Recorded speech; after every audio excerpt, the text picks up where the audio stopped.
కుంభకోణంలో ఢిల్లీ పెద్దల హస్తం కూడా ఉంది అంటున్నారు కేటీఆర్. ఈ వ్యాఖ్యలకి స్ట్రాంగ్ కౌంటర్ ఇచ్చారు మంత్రి ఉత్తమ్ కుమార్ రెడ్డి. ఆ ఇద్దరి డైలాగ్ వార్ ఇప్పుడు చూద్దాం.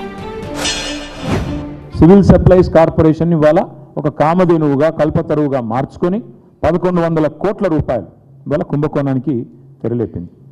ఈ విషయం మొత్తంలో మా అనుమానం అయితే ముఖ్యమంత్రి రేవంత్ రెడ్డి గారి కార్యాలయం ఆయన అనుమతి లేకుండా, ఎందుకంటే శివుడు ఆజ్ఞ లేనిది సీమ గుట్టదంటారు.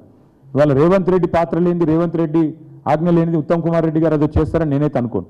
తప్పకుండా మరి ఢిల్లీ పెద్దల నుంచి రాష్ట్ర ముఖ్యమంత్రి నుంచి పౌర సరఫరాల శాఖ దాకా అందరి పాత్ర కూడా ఇందులో ఉంది. ఇందులో అనుమానం ఏమీ లేదు. ఎందుకంటే బహిరంగ మార్కెట్ 42 రూపాయలు దొరికేదాన్ని 57 రూపాయలు కొన్నారంటేనే దాని వెనక మతలబ్ ఏదో ఉందన్నది ఎవరికైనా కూడా అర్థమవుతుంది. 1000 కోట్ల నిధులు కుంభకోణం. అసలు ప్యాడీ లిఫ్ట్ అయిందే వాల్యూ 200 కోట్లు ఇప్పటి వరకు. ఇందులో ఆయన 1000 కోట్లు తీసుకుంటూ ఈయన 1000 కోట్లు తీసుకుంటున్నాడు. ఎవరు ఏం తీసుకోలేదు.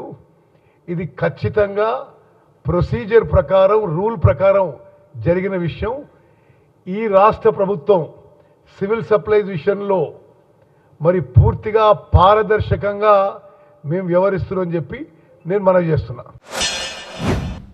223 రూపాయలు అని అదనంగా పెట్టుకున్న మార్జిన్ ఏదైతే పెట్టుకున్నారో, జలసౌధలో జరిగిన అనధికారిక మీటింగు, అందులో ఒప్పందాలు, ఎంఓయూలు, స్టాంప్ పేపర్ల మీద సంతకాలు ఇవన్నీ వస్తాయి, టైంకి బయటకు వస్తాయి.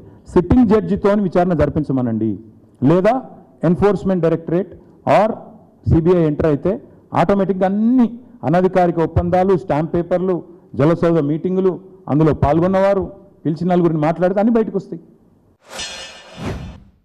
ధాన్యం కొనుగోలు విషయంలో గత ప్రభుత్వం కంటే మేము ముందు మొదలుపెట్టినాం.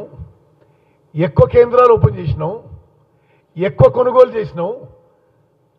రాష్ట్ర వ్యాప్తంగా 4-5 రోజుల్లో రైతులకి పైసలు అందే విధంగా చేసినాం.